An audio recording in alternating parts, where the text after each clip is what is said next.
Okay guys, today I'm going to show you how to convert your Adobe Illustration AI file into a SVG file format from your web browser without any Adobe Illustration softwares.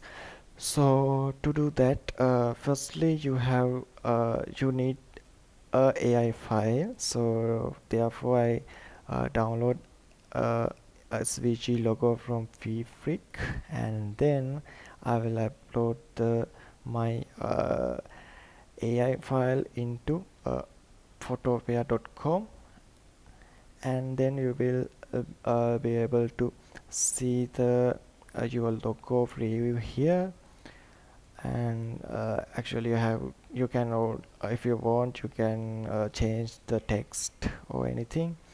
And then you need to go to the file and then export as, and then click on SVG.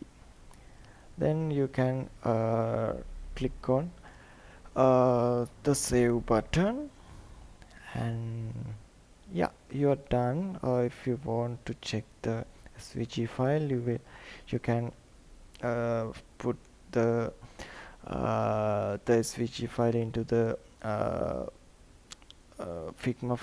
Figma, and then you will see the SVG and file. Yeah, so yeah, that's it, and thank you.